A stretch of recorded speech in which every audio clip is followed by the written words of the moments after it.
Hello, everyone, and welcome into the GSMC Fantasy Sports Podcast, brought to you as always by the GSMC Sports Network. My name is Christopher Shepard. Thank you all for tuning in to yet another week here. I do have to mention this will be a shorter week as we will be taking off for the Thanksgiving weekend. Happy Thanksgiving in advance. I'll remind you again on Wednesday to enjoy that holiday with your family. But for the time being, for the 3 episodes we have this week, let's have a lot of fun talking some fantasy football, shall we? Today, we're going to be starting off by actually talking about a betting preview for Monday Night Football. Should be an exciting one in the AFC between the Ravens and the Chargers. Then I'm going to be going over my fantasy stars of Week 12 in both the NFL and Week 13 of the college football season. A lot of interesting players to diagnose there. Then I'm starting my positional rankings for this week with the QB position, and then concluding today's show, as always, my Don't Be Surprised If segment. Those little bold fantasy claims that I always try to make and rile people up, get you going, get you excited for the weekend, seeing if all of these predictions come true. But before we get into any of that good stuff, I do want to remind you, as always, that if you want more content such as this, more exclusive short content as well, consider liking, following, and subscribing to the show and the network. Or if you want to interact with the show more directly throughout its duration, consider availing yourselves to the Super Chat, Super Thanks, and Super Stickers features here on YouTube. You can do one of 3 things here as well. You can either go to our website if you don't use YouTube as often and leave a tip or donation there at gsmcpodcast.net, or you can do it through clicking that chat box in the comment section, clicking the super chat feature, and making your comment as well stick out. Or if you just want to leave a comment as is, that is all fine and dandy as well. Anything you do for the show is greatly appreciated. It just makes this show that much better, much more interactive, much more, special, because it's all about you guys watching as well. But without further ado, let's jump right into our first segment of the day here, talking about tonight's Monday night match between the Ravens and Chargers, and it should be a fantastic football game. 2 very good teams that, like I said, I generally consider to be on the outside looking in at the 2 teams in the AFC who I consider to be the best, the Bills and the Chiefs. These are 2 teams kind of in that middle tier of the AFC, where we look at teams like these 2 playing tonight, potentially the Steelers, potentially the Texans if they can get things together. They're all kind of in that same bubble. This could be the game that differentiates one of these 2 teams from the other. Now, when I look at it from this perspective, from a betting perspective especially, all that Vegas is saying is that Baltimore, because of its weapons, because of the way this offense can operate, they are the favorite. They are a 3-point favorite, as Vegas says. The over-under is 49.5. However, the money lines is where we see a little bit of intrigue here. Baltimore at minus 150, but the LA Chargers at plus 130 to win this game. So as you can see, even though Baltimore seemingly is the clear favorite, there is room for LA to emerge as potential safer bet. Now, the reason why I say this is because I've actually grown to trust the Chargers a little bit more than the Ravens this season. And a couple of weeks ago, I would have even shocked myself making that claim, just because of the fact I didn't necessarily trust this Chargers team to, against a solid QB, a top 10 QB in the league, to really stand up. And they did against the Bengals. And tonight, yet again, on Monday Night Primetime, they have a chance to do it again against an even more physical offense from the AFC North in the Baltimore Ravens. Whereas the Ravens are coming into this one kind of a little bit shell-shocked, I would say, because of that loss against the Steelers at home, I believe. No, I think it was a road game, though. It might have been at home, but I'm not entirely sure. But either way, it was still kind of one of those losses where they never seemingly recovered.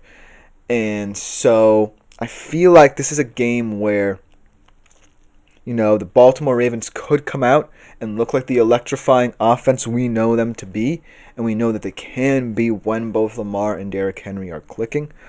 Or, this number one scoring defense in the league proves why they deserve to be acknowledged as an AFC contender. And so, looking at those two parallels, and looking at how both of these teams really can affect this game, I have to look into the fact that the Chargers' defense is a unit that just feels like it could overwhelm this Ravens skill position group, especially the wide receivers. In terms of run defense, I do expect Derrick Henry to have his way a little bit more. But what I'm going to pay attention to is these pretty average receivers, if you look at it from that way, matching up against these very physical Chargers corners. And that's why I think that Lamar and Derrick Henry are going to have to be uber efficient in the run game. And also make sure that you can stay ahead of schedule. Because if the Chargers get you into third and long situations, that's where I think Lamar will struggle. Say, this is a close game throughout most of its duration. Either the Ravens are up 3, down a touchdown perhaps. I feel like in those situations, I feel more confident in Lamar's abilities.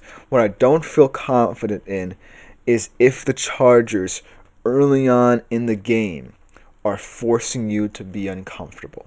Because that's what the Steelers did, and it translated to an overall, all-around solid defensive effort.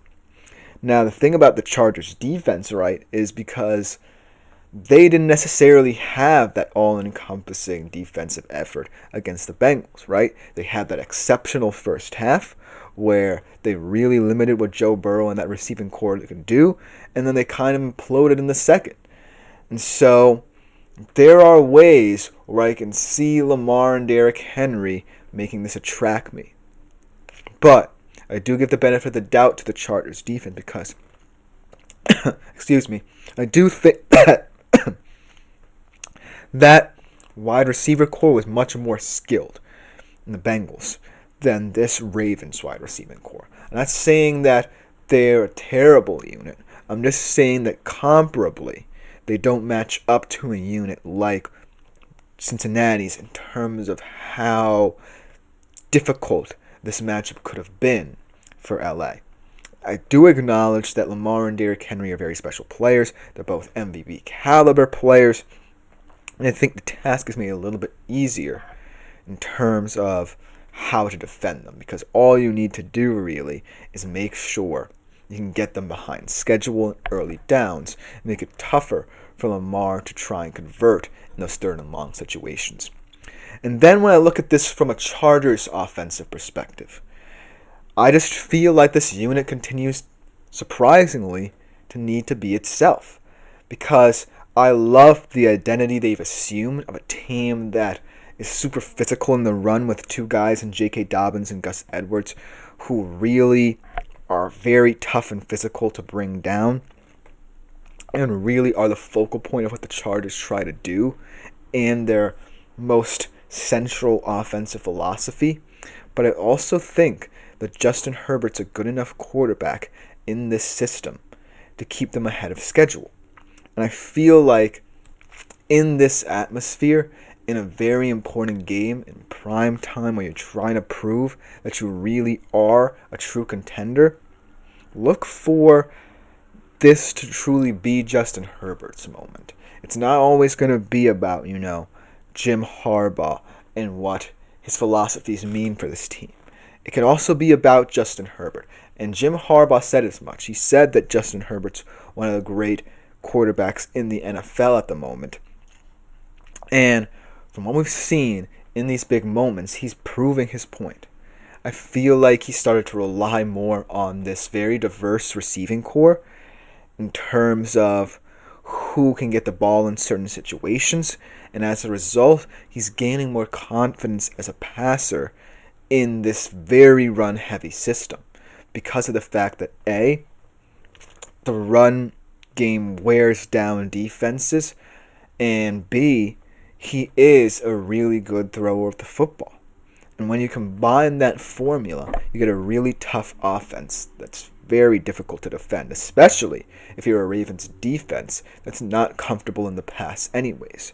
So if I'm the Ravens defense, I'm going to try and take away J.K. Dobbins, but most importantly, try and remain disciplined in early downs. Because if Herbert gets into a rhythm, chances are he's not going to get out of it in any hurry. Because he's that good. He can stay ahead of schedule, whether through the short to intermediate passing game or by throwing it deep.